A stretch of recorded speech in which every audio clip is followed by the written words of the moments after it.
All right, it is December 2nd, 2025, and we are in our Habits of Health book. We are on page 186, which is in 2.2. And I was just stating that this section has taken us a little longer because I've been definitely sidetracked with all of the metabolic information that's in here, plus the stuff that we're learning with our new clinical studies, where we can actually say the things that we've always known. But okay, here we go. Sidebar, micro habit of health. The color blue has been shown to decrease appetite, while red and yellow increase it. If you introduce more blues into your kitchen, perhaps with a fresh coat of paint, you can influence your appetite in a positive way. The logistics of healthy eating. Can you eat every 3 hours? If so, you can change your life.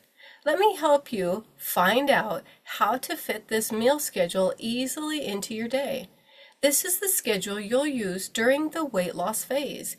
If you are using our fueling system already, all of the times represent a fueling except your dinner, which is your lean and green meal. We will unpack this in the next part. First, eat a healthy breakfast within 30 minutes of rising, say at 7 o'clock in the morning. 3 hours later, eat a little something else, and so on throughout the day.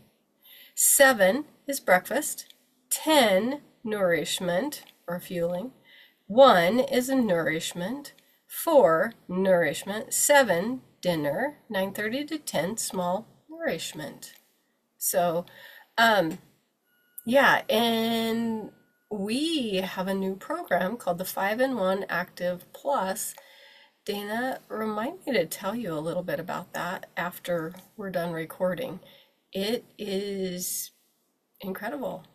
So you'll see that our plan includes a healthy includes a healthy evening meal. It may be smaller than the standard American dinner of enough meat and potatoes to feed an army, but the good news is that your body won't want a big meal. You'll be satisfied with a modest amount of healthy food because your body's desires will have changed. And this is where your app, the Optavia app, will be extremely helpful as a reminder and to keep tracking. Like many of our patients and clients, you may think you don't have time. It takes too much effort to prepare meals. It's inconvenient. It doesn't fit your lifestyle. Don't worry, as I've got you covered. In the next part, you'll learn about an amazing technology that's going to help. In my many years of practice, I have yet to encounter a single person who wasn't able to make this plan work once I showed them how.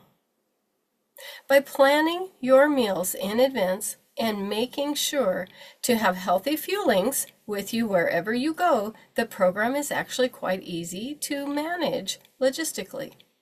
More importantly, it's easy to manage biologically, and that's the point. You want your body to cooperate with you, which won't happen if it's starving. In our plan, you won't feel hunger pains. You won't feel the lack of anything. You'll feel satisfied. You'll feel in control again. And as a bonus, you'll begin to restore your sense of taste and learn to experience the flavors of food in new and exciting ways.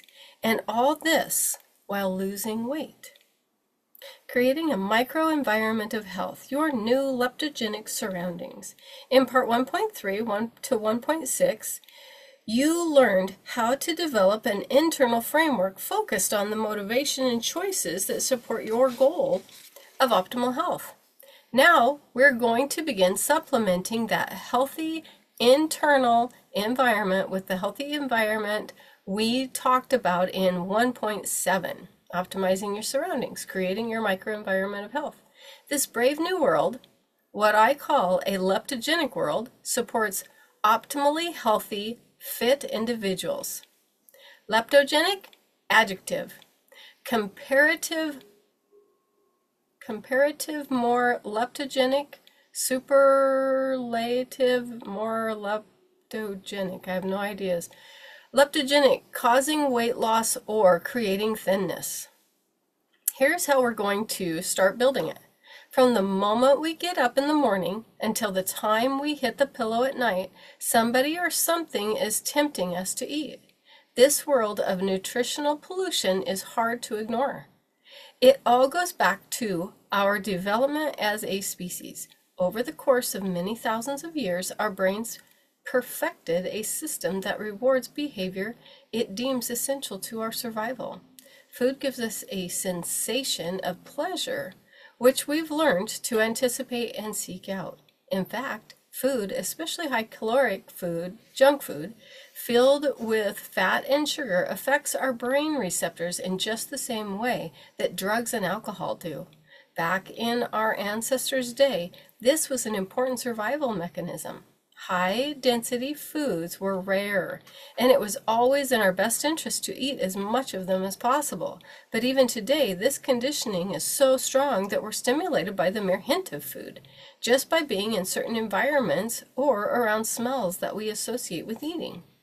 What's the take-home message? In your kitchen, you have a 100% chance of finding food. But today, unlike in the past, it's not helping you survive. In fact, it's harming you. You need to change the inventory. Bring in the hazmat team. Detoxify. Outwit your ancient hardwiring, especially in the beginning, when your new habits of health aren't yet automatic. In essence, you need to build a microenvironment that gives you the best chance of success. A protective bubble of health. As we proceed, I'll teach you additional techniques to support your new healthy world. By the time you've reached your target weight, you'll be armed inside and out with the motivation, structure, and daily choices you need to maintain optimal health. There is a tremendous discrepancy and confusion on what is healthy to eat. Low carb, low fat, high fat, as well as all kinds of theories and conflicting information. Exhausting debates on the calories are not the same, and the same goes for the battle between saturated versus unsaturated fats, and it goes on and on. Let me touch on the quality and types of food that are supported by current science as being healthy. Do low-fat diets cause weight gain? Absolutely not. What causes weight gain is the consumption of a highly processed Western diet. Over the last 3 decades, in an attempt to decrease the epidemic of obesity, the emphasis on lowering fat in our diet guided conventional wisdom. A gram of fat is more than twice as many calories than carbohydrates and protein. The food industry, which is always looking to capitalize on the emotions of consumers and makes greater profits, took the fat out of processed food. To replace it, they had 2 choices: to add protein or to add carbs. Since carbs are dirt cheap and readily available, they loaded up the sugary, starchy, fat-free products, like Snackwells, and the low-fat craze was born. As you now know, excessive calories from refined sugars and flours turned us into fat factories, and weight gain and chronic disease are the results. So that's the metabolic. Remember the conditioning we talked about. All of that stuff, because it's spiking our blood sugar, it corrodes those mitochondria. Those mitochondria are the power plants of our cells. Those are what turn the food that's coming in into energy in our body. But if we corrode those by high fats and high carbs and all of that spiking of the blood sugar so that the body just gets to where it just doesn't work properly, that's when those things start coming in. And like last night's webinar, it starts with little things. You know, your energy drops. Little things, you get a little foggy in the brain, and then it moves into the next level, and then pretty soon it's to that point where we have discoloration on the skin, we have skin tags, and you can tell that that metabolic dysfunction is starting to really grow, but the doctors still aren't seeing it on lab tests. And then pretty soon we start seeing the high blood pressure. We start seeing the high cholesterol. We start seeing the diabetes. I mean, shoot, diabetes is running rampant right now.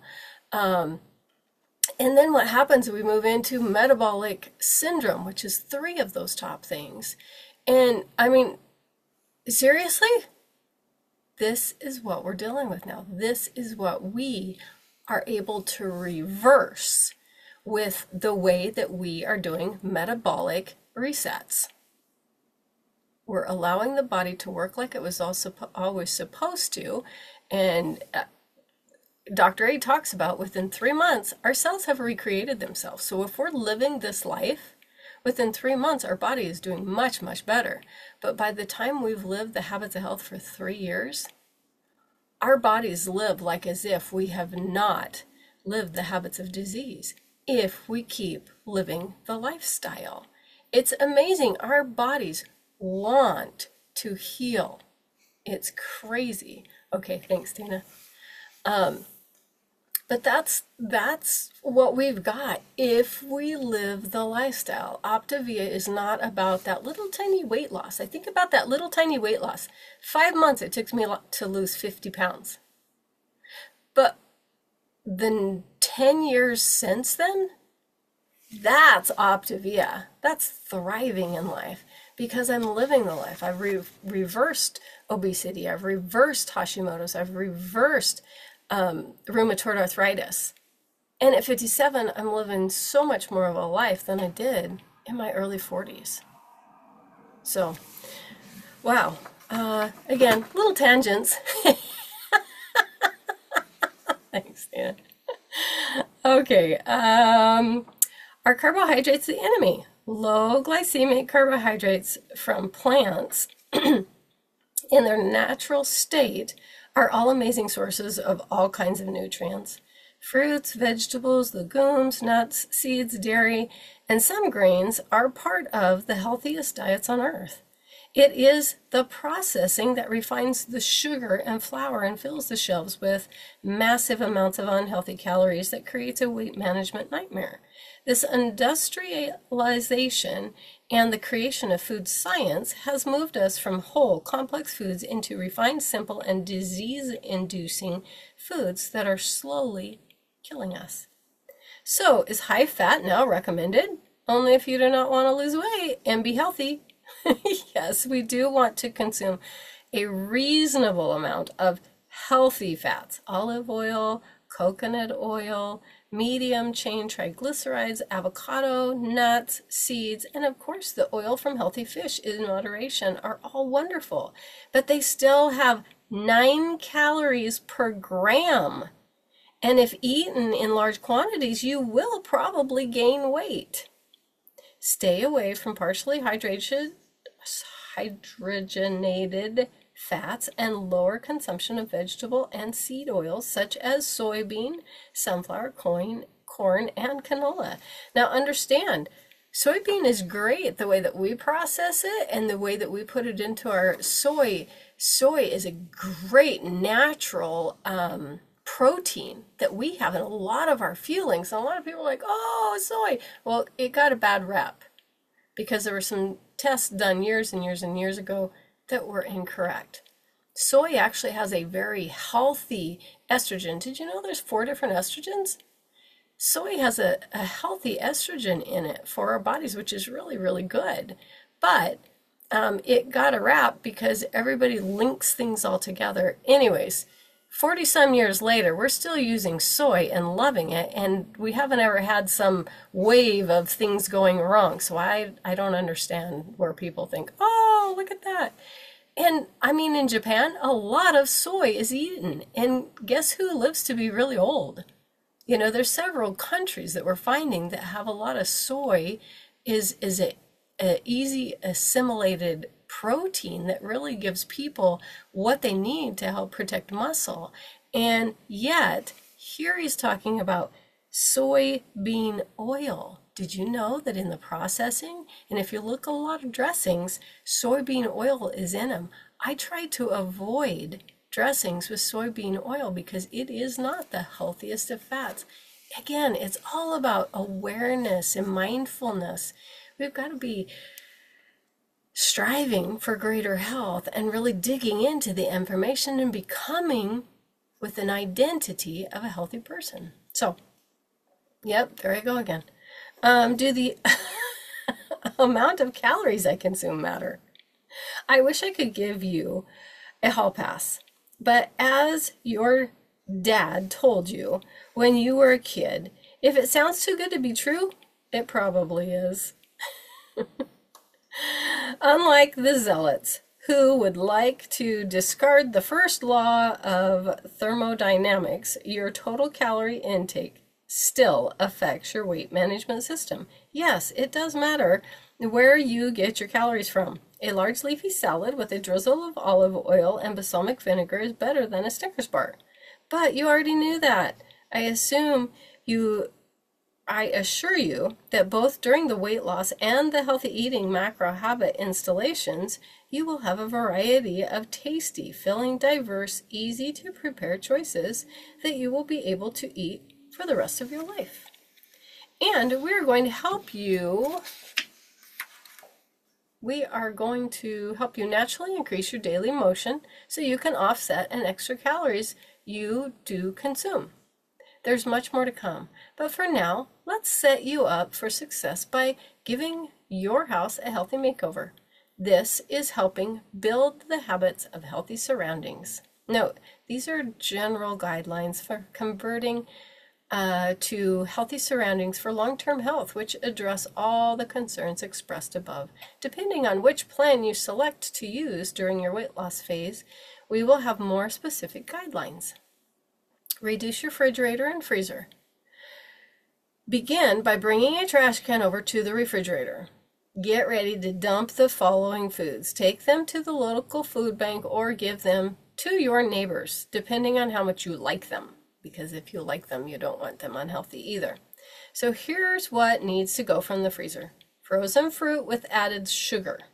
Frozen vegetables with seasoning that contains sugar. Orange juice, lemonade, other fruit concentrates, breads, rolls, etc. Frozen entrees containing rice and pasta. Frozen pizza, frozen desserts, ice cream, sorbets, cakes and cookies. Now fill your freezer back up with frozen vegetables like broccoli, spinach, cauliflower green beans, unsweetened fruits like blueberries, peaches, raspberries, and strawberries, frozen shrimp, fish, seafood without sauces and sugar, lean beef, poultry, veggie burgers from soy, beans, no refined grains, potatoes, or sugar products. Here's what needs to go from the fridge. Whole fat dairy products such as milk, cheese, yogurt, and butter. Cottage cheese and mayonnaise. Processed deli meats, bacon, hot dogs, sugary sodas and juices, beer and wine. Foods high in calories, fat, or sugar, including peanut butter, jellies, and salad dressings, except low fat and low calorie. Sweet pickles, relish, ketchup, puddings, applesauce. Now fill your fridge back up with fat-free or low-fat dairy products such as skim or soy milk, low-fat cottage cheese. I love unsweetened almond milk. Low-fat protein sources such as lean chicken, meats, tofu, hummus, and eggs. Fresh fruits and vegetables, and frozen fruits and vegetables for the freezer. Condiments such as mustards, pickles, and vinegars. Mineral water, sparkling water, unsweetened iced tea. Olives, capers, herbs and spices, and hummus. I'm going to go to the sidebar real quick. Now that you are cleaning out the pantry and stocking up on healthy snacks, it's a great time to teach your kids to eat healthy too. And that's something I was going to say to you, Raquel, was you'd talked about making the rolls and doing doubles and then doing fry bread. Something you might think about next time is putting beside that cloud bread. Make a batch of cloud bread just to represent who you are as a healthy person, as a health coach, as a mom who wants the best for them, and have everybody try just one piece of it. I mean, I'll never forget this last, when Dasha graduated with her master's this spring. I was like, okay, what kind of cake do you want? Because that is just what we do, right? And she's like, Mom, I would prefer to have a platter of vegetables and a platter of cheeses and whole grain crackers and fruit. She goes, Mom, I'm in the health industry and you're in the health industry. Why do we want cake? I was like, wow, I've been coaching for 11 years. And I always bring cakes and things, or I mean, vegetables and things to anything that I go to, but I never thought about it for her graduation party with people. That was such a great shift for me. And so now I try to focus towards that. So, and actually, we still have a lot of things to read, and I think I'm going to cut us off there. I did a lot of sidetracking again. Sorry about that, guys.